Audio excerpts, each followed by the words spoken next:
नमस्कार दोस्तों। आप लोग कैसे हैं? मुझे उम्मीद होगा आप जहाँ पर भी होंगे स्वस्थ होंगे, मस्त होंगे।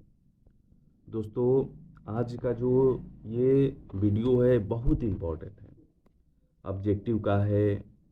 ये पुष्प फलवार के भाग एवं परिभाषिक शब्दों के बारे में जो हम लोग लाए हैं, ये 2027 के लिए बहुत इम्पोर्टेंट है।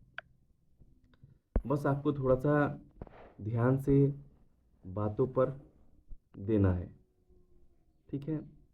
और सही उत्तर को हमने हरे रंग से कर दिया है ताकि आपको समझने में दिक्कत ना हो। चलिए दोस्तों, हम लोग शुरुआत करते हैं 1 नंबर क्वेश्चन से। और नीचे भी बहुत क्वेश्चन है जो आपके लिए बहुत इम्पोर्टेंट है। पुष्प का कौन सा भाग है जो परागकण बनाता है? पुष्प का कौन सा भाग है जो परागकण बनाता है? दोस्तों, इसका आंसर हो जाएगा यहाँ पर बी, यानी प्रकोष्ठ। ठीक है। अब हम लोग थोड़ा चलते हैं, सीरियल बाई से चलेंगे तो थोड़ा सा दिक्कत होगा, इसलिए हम लोग डायरेक्ट नंबर बिना नंबर के ही चलते हैं। अब आपको यहाँ ध्यान देना है, 1 नंबर ही इसको हम लोग सीरियल नंबर से मान लेंगे। 1 नंबर इसको 2 नंबर समझ लीजिए कि जयांग किसे कहते हैं। जयांग किसे कहते हैं? तो जयांग हम लोग मादा जनन अंग को कहते हैं। किसे कहते हैं दोस्तों? मादा जनन अंग को। अगला नंबर क्वेश्चन कह रहा है कि पराग कोश का अनुप्रस्थ काट, जिसको हम लोग TCS कैसा होता है? तो 2 कक्ष वाला होता है दोस्तों।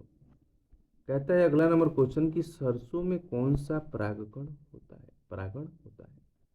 तो सरसों में पर परागण होता है। अगर इसके बारे में आप विस्तारित से पढ़ना चाहते हैं तो इसके पहले वाला जो मेरा वीडियो है स्टडी ग्रीन पर्दा वाला चैनल पर आप जाकर देख सकते हैं। वहाँ पर आपको हमने उसको विस्तारित रूप से पढ़ाया है। अब थोड़ा सा चलते हैं दोस्तों हम लोग आगे। नेक्स्ट नंबर क्वेश्चन जो है वो बता रहा है जो तंतु का कार्य क्या है। तंतु है जो, उसका क्या कार्य होता है? तो तंतु का कार्य होता है परागकोश को सहारा देना। ठीक है। अग्रवर्तिका का क्या कार्य है? तो दोस्तों, अग्रवर्तिका का कार्य होता है परागकण को चिपकाना। स्वपरागण में परागकण कहाँ पहुँचते हैं? स्वपरागण में परागकण कहाँ पहुँचते हैं? तो उसी के पुष्प वर्तिकाग्र पर, अग्र वर्तिका पर। तंतु किसका भाग है? तो तंतु जयांग का भाग होता है दोस्तों। ये जितने भी हम क्वेश्चन आपको दे रहे हैं दोस्तों, ये VVI है, इसको आप छोड़िएगा नहीं। चलिए हम लोग आगे बात करते हैं, पढ़ते हैं। रंगीन दल का कार्य, रंगीन दल का कार्य क्या है? रंगीन दल का कार्य क्या है? तो इसका कीटों को आकर्षित करना होता है। वर्तिका क्या है? वर्तिका क्या है? तो इसका उत्तर होगा कि अग्रवर्तिका को अंडाशय से जोड़ने वाली नलिका होती है। ठीक है। अब 13 नंबर क्वेश्चन पर ध्यान दीजिएगा कि पर परागण में परागकण कहाँ पहुँचते हैं? पर परागण में परागकण कहाँ पहुँचते हैं? तो इसका उत्तर होगा दूसरे पौधों के प्रजाति के पुष्प पर। दूसरे पौधों के प्रजाति के पुष्प पर। अगला नंबर क्वेश्चन है कि परागकोश किस भाग से? परागकोश किस भाग का है?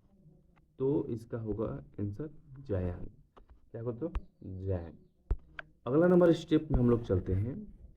अगला नंबर स्टेप दिया है कि वायुदल किसमें बनी होती है? वायुदल किसमें बनी होती है? तो इसका उत्तर होगा रंगीन पत्तियों में। क्या होगा दोस्तों? रंगीन पत्तियों में। अंडाशय में क्या पाया जाता है? अंडाशय में क्या पाया जाता है? तो अंडाशय में बीजांड पाया जाता है। क्या पाया जाता है दोस्तों? बीजांड। अगला नंबर क्वेश्चन है कि मटर में कौन सा परागकण होता है? मटर में कौन सा परागकण होता है? तो मटर में स्वपरागण होता है। क्या हो दोस्तों? स्वपरागण। अगला नंबर क्वेश्चन है 19 नंबर कि वर्तिका और अग्रवर्तिका के बीच में क्या होता है? वर्तिका और अग्रवर्तिका के बीच में क्या होता है, तो अंडाशय होता है। क्या दोस्तों, अंडाशय। नेक्स्ट नंबर क्वेश्चन पर हम लोग ध्यान देंगे, लास्ट 20 नंबर तक है कि पुष्प का कार्य क्या होता है। पुष्प का कार्य क्या होता है, तो दोस्तों कीटों को आकर्षित करना होता है। क्या होता है, कीटों को आकर्षित करना। बीजांड को अंग्रेजी में क्या कहते हैं, बीजांड को अंग्रेजी में क्या कहते हैं, तो बीजांड को अंग्रेजी में ओवलू बोलते हैं। ठीक है। मक्का में कौन सा परागकण होता है, मक्का में कौन सा परागकण होता है, तो मक्का में दोस्तों मक्का में पौन परागण होता है। कौन होता है, पौन परागण।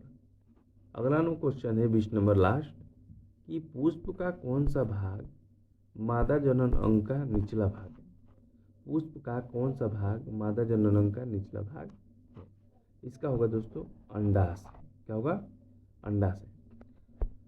अब आपको यहाँ कुछ बातें दी गई है दोस्तों जो याद रखने का जरूरत है, कि नर अंग जो है प्रकोष्ठ प्लस तंतु से इसका निर्माण होता है, और जयांग का जो निर्माण होता है वो अग्रवर्तिका प्लस वर्तिका प्लस अंडाशय का निर्माण होता है। तो ये आपको ध्यान देना जरूरी है। बाकी दोस्तों ये जो क्वेश्चन है 20 बहुत इंपॉर्टेंट है, आपको इसको अच्छा से पढ़ना है और समझना है, आपको लिख करके याद भी करना है ताकि आप भूल नहीं सकें। ठीक है। अब देखिए, अब जो इसके आगे वाला जो चैप्टर आएगा वो दोस्तों अलग आएगा, इसके आगे वाला जो चैप्टर आएगा वो अलग आएगा। ठीक है। अब देखिए,